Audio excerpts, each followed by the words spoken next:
Hi friends, எல்லாருக்கும் வணக்கம். Welcome to Priya's gardening and vlog. இன்றைக்கான வீடியோ என்னென்னு பார்த்தீங்கன்னா, ஒரு day in my life routine vlog தான் பார்க்க போகிறீங்க. இன்றைக்கி சண்டே அம்மா வீட்டுக்கு வந்தாச்சு. வந்ததுமே பார்த்திங்கன்னா எப்பவும் போல் நம்ம தோப்புக்கு தான் ஃபஸ்ட்டு போயிருந்தோம். தோப்பில் போயிட்டு என்னென்னலாம் இருக்கோ அதை பறிச்சுட்டு வரலாம் அப்படின்னு சொல்லிட்டு தான் எல்லோரும் கிளம்பி போயிருந்தோம். 2 days விலாகில் ஷேர் பண்ணியிருக்கேன். நெக்ஸ்ட் டே பார்த்திங்கன்னா ரம்ஜான் விலாகுமே இதில் ஆட் பண்ணியிருக்கேன். வீடியோ ரொம்பவே இன்ட்ரெஸ்டிங்காக இருக்கும். வீடியோ ஸ்கிப் பண்ணாமல் ஃபுல்லாக பாருங்கள்.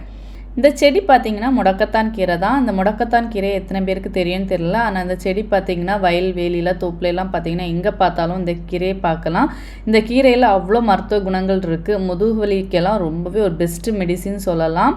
ஏன்னா நான் அதை ட்ரை பண்ணியிருக்கேன். அது முதுகு வலி இருக்கிறவங்களுக்கு கண்டிப்பாக அது எப்படி பயன்படுத்தணும்னு சொல்லிட்டு கண்டிப்பாக ஒரு வீடியோ ஷேர் பண்ணுறேன். ரொம்பவே யூஸ்ஃபுல்லாக இருக்கும் உங்களுக்கு. தோப்பில் பார்த்திங்கன்னா கொஞ்சமாக பப்பாளி பழம் இருந்துச்சு. அதையுமே கொஞ்சமாக கலர் கொடுத்துருந்ததெல்லாம் பறிச்சுட்டு மரவள்ளி கிழங்கெல்லாம் பார்த்திங்கன்னா பாதி எடுத்துட்டாங்க. அதுக்குள்ளே நின்ன வாழையிலாம் பார்த்திங்கன்னா கறியெல்லாம் இந்த மாதிரி நிறையவே இருந்துச்சு. மரவள்ளி கிழங்கு நின்னதுனால சரியாக வாழையெல்லாம் பராமரிக்க முடியாமல் இருந்ததுனால எல்லாமே பார்த்திங்கன்னா இன்றைக்கி அப்பா அதில் இருந்த கறிகளை எல்லாமே பார்த்திங்கன்னா கட் பண்ணி போட்டுட்டு இருந்தாங்க. அம்மா ஒரு சைடு பார்த்திங்கன்னா கீழே இருந்து நிறைய புல் வளர்ந்துருந்து அதையுமே பறித்து ஆட்டுக்கு எடுத்துகிட்டு போகலாம் அப்படின்னு சொல்லிட்டு அம்மா புல் எடுத்துகிட்டு இருந்தாங்க. அந்த நம்ம வெட்டின கறியிலையுமே பார்த்திங்கன்னா தூக்கி போடாமல் அந்த மாதிரி மரத்து இதுலேயே பார்த்திங்கன்னா சுற்றி வைக்கும்போது மண் சீக்கிரமாக ட்ரை ஆகாது. கொஞ்சம் ஈரமாகவே இருக்கும். செடியுமே பார்த்திங்கன்னா அவ்வளோ சீக்கிரமாக காஞ்சி போகாது. இப்போ தான் வாழைக்கு எல்லாமே பார்த்திங்கன்னா உரம் வச்சு விட்டுருக்காங்க. ஸோ அதனால் அது கறி இலை எல்லாமே இந்த மாதிரி சுற்றி வச்சு விட்டுருவாங்க.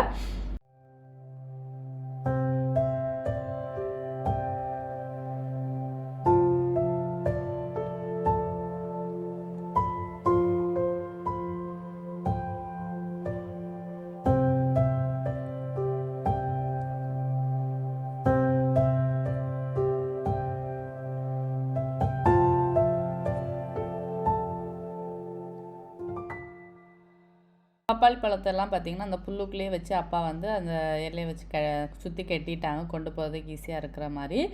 பை எதுவுமே எடுத்துகிட்டு வரல. சும்மா வளைக்கி வந்துட்டு போகலாம் அப்படின்னு சொல்லிட்டு தான் வந்திருந்தோம். எல்லாம் எடுத்துகிட்டு அப்படியே வீட்டுக்கு கிளம்பிட்டோம்.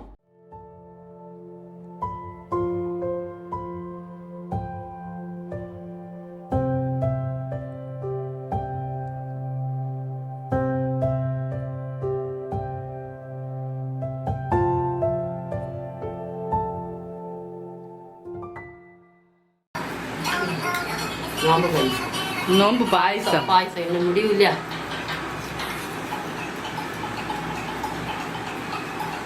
ஈவினிங் பார்த்திங்கன்னா எப்போவுமே நோன்பு டைமில் நோன்பு கஞ்சி கொடுப்பாங்க. இன்றைக்கி நோன்பு முடிகிற நாள்னால பாயசம் பண்ணி கொடுத்துருந்தாங்க. வீட்டை சுற்றி பார்த்திங்கன்னா நிறைய முஸ்லீம் ஃப்ரெண்ட்ஸ் இருக்காங்க. ஸோ எல்லாருமே கொடுப்பாங்க. எனக்கு தெரிஞ்ச நாள்லேருந்தே பார்த்திங்கன்னா ஸ்கூல் டேஸ்லேருந்தே நிறையவே இந்த மாதிரி ஒரு ஃபீல் இருக்குது. நோன்பு முடிக்கிற டைம் பார்த்திங்கன்னா அவங்க பண்ணுறதை கொடுப்பாங்க, ஷேர் பண்ணுவாங்க. ரொம்பவே ஒரு சூப்பரான ஒரு ஹெல்பிங் மென்டாலிட்டி.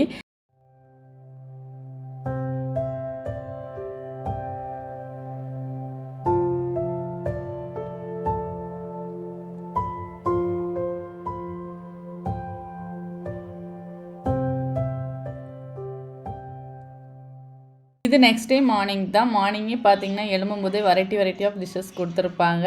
ரம்ஜான் அன்னைக்கு நிறைய ஸ்பெஷல் பார்க்கலாம். கருப்பட்டி அல்வா, கிண்ணத்தப்பம், idiyappam, parotta, chicken gravy, mutton gravy, chicken fry, biryani, குழம்பு, ரைத்தா அப்படின்னு சொல்லிட்டு எல்லாமே கொடுத்துருப்பாங்க. நல்லா சாப்பிட்டு அன்னைக்கு டே சூப்பராக போச்சு. ஈத் முபாரக்.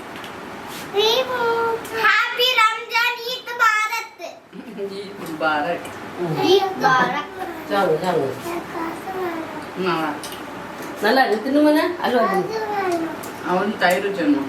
சோறா எடுத்துக்கோ. 3 எடுத்துட்டா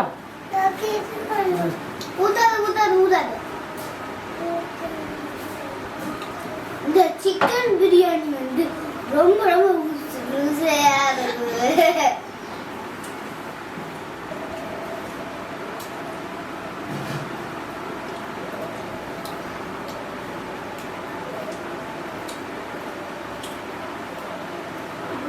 Bye, Jalima. Bye. Bye. Bye. Saya mana? Like and subscribe.